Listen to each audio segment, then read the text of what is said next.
मैं पंकज जैन, सहायक प्राध्यापक विधि BCS शासकीय स्नातकोत्तर महाविद्यालय धमतरी छत्तीसगढ़। आज मैं विधि भाग 1 द्वितीय सेमेस्टर के छात्र छात्राओं के लिए उनके पाठ्यक्रम हिंदू विधि के अंतर्गत अव्यस्कता एवं संरक्षकता अधिनियम 1956 के बारे में प्रकाश डालना चाहूँगा। हिंदू अव्यस्कता एवं संरक्षकता अधिनियम माइनॉरिटी एंड गार्जियनशिप एक्ट 1956 परीक्षा की दृष्टि से यह बहुत ही महत्वपूर्ण चैप्टर है। आप इसको बहुत ही ध्यान से समझने का प्रयास करेंगे। धारा 4 में अव्यस्क और संरक्षक की परिभाषा बताई गई है। अव्यस्क माइनर, अव्यस्क वह व्यक्ति होता है जो अपने शरीर और संपत्ति की स्वयं देखभाल नहीं कर सकता। ऐसा व्यक्ति जो 18 वर्ष से कम आयु का होता है और जिसे किसी भी अन्य पक्षकार से एग्रीमेंट करने, कॉन्ट्रैक्ट करने का किसी भी प्रकार से अधिकार प्राप्त नहीं होता, ऐसे व्यक्ति को हम अवयस्क के नाम से जानते हैं। अतः 18 वर्ष से कम आयु का व्यक्ति माइनर कहलाता है, अवयस्क कहलाता है। इसी प्रकार संरक्षक, गार्जियन वह व्यक्ति जो अवयस्क के शरीर या अवयस्क की संपत्ति या शरीर और संपत्ति दोनों की देखभाल करने का दायित्व अपने ऊपर लेता है, उसको हम गार्जियन कहते हैं, संरक्षक कहते हैं। अतः अधिनियम की धारा 4 में अव्यस्क और संरक्षक की परिभाषा दी गई है। धारा 5 अधिनियम में संरक्षक के 3 प्रकार बताए गए हैं। पहला प्राकृतिक संरक्षक, नेचुरल गार्जियन। दूसरा वसीयत या इच्छा पत्र द्वारा नियुक्त संरक्षक। और तीसरा न्यायालय द्वारा नियुक्त संरक्षक या घोषित संरक्षक। अब हम तीनों संरक्षक को अलग अलग समझने का प्रयास करेंगे। पहला प्राकृतिक संरक्षक, नेचुरल गार्जियन। धारा 6 में इसके बारे में बताया गया है। प्राकृतिक संरक्षक का 3 प्रकार से क्रम है।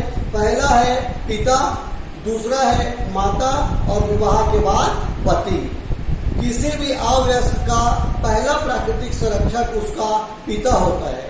पिता यदि सक्षम है, पिता यदि हिंदू है, यदि वो सन्यासी जीवन नहीं बिता रहा है, किसी भी प्रकार का अनैतिक जीवन नहीं बिता रहा है, और यदि पिता का हित अवयस्क के हित के विपरीत न हो, तो पहला संरक्षक पिता ही माना जाएगा।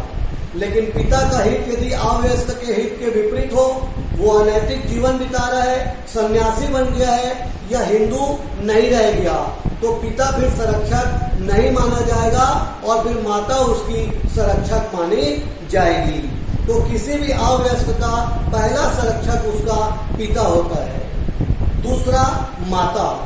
पिता यदि असमर्थ है, पिता यदि अक्षम है, पिता यदि हिंदू न हो या उसने धर्म परिवर्तन कर लिया है, पिता यदि अनैतिक जीवन बिता रहा है, तो ऐसी स्थिति में अवयस्क की संरक्षकता पिता से हट जाएगी और उस अवयस्क का पहला संरक्षक उसकी माता मानी जाएगी।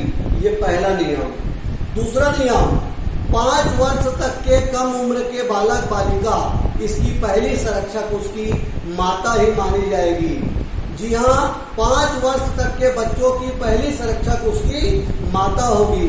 और तीसरा नियम, यदि कोई बच्चा अवैध है, अधर्मज है, तो उसकी पहली संरक्षक उसकी माता मानी जाएगी।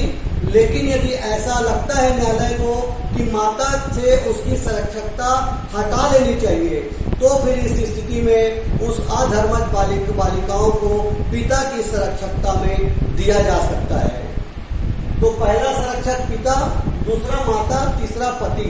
जब किसी लड़की की शादी हो जाती है तो उसका पहला संरक्षक उसका पति होता है। पिता से हटकर उसकी संरक्षकता पति के पास चली जाती है, और पति यदि मर जाए तो उस विधवा का पहला संरक्षक जो होता है, उसका पहला संरक्षक उसके सास ससुर होते हैं, अर्थात पति के माता पिता। लेकिन यदि न्यायालय को लगता है कि पति की मृत्यु के बाद वो लड़की अपने ससुराल में सही तरीके से नहीं रह पा रही, तो ऐसी स्थिति में उसके सास ससुर से संरक्षकता ले ली जाएगी और उस लड़की के खुद के जो माता पिता है उनको संरक्षकता दे दी जाएगी। इस प्रकार 3 प्रकार से प्राकृतिक संरक्षक। पहला पिता, यदि सक्षम हो तो पहला संरक्षक पिता है। दूसरा, पिता यदि सक्षम ना हो, अहिंदू हो जाए, धर्म बदल ले, तो ऐसी स्थिति में पहला संरक्षक माता और शादी के बाद पति। 3 प्रकार के प्राकृतिक संरक्षक धारा 6 में बताए गए हैं। दूसरा है वसीयत द्वारा नियुक्त संरक्षक, इच्छा पत्र के द्वारा नियुक्त संरक्षक। इसमें भी 3 प्रकार से हैं। पहला पिता, जिसमें प्राकृतिक पिता भी आता है और दत्तक गृहीता पिता भी आता है। दूसरा माता, जिसमें प्राकृतिक माता भी आती है और दत्तक गृहीता माता भी आती है। और तीसरा विधवा माता, चाहे वो प्राकृतिक तौर पर हो चाहे दत्तक गृहीता हो। अब हम तीनों को अलग अलग समझेंगे। पहला पिता, पिता जो बच्चे का नैसर्गिक संरक्षक था, प्राकृतिक संरक्षक था, उसे वसीयत के द्वारा भी संरक्षक नियुक्त करने का अधिकार है। वो अपने मरने से पहले अपने बच्चे के लिए संरक्षक नियुक्त कर सकता है। यदि पिता ने संरक्षक नियुक्त कर दिया और माता जिंदा है तो भी पहली संरक्षक उसकी माता मानी जाएगी और उसके बाद ही पिता द्वारा नियुक्त वसीयती संरक्षक कार्य करेगा।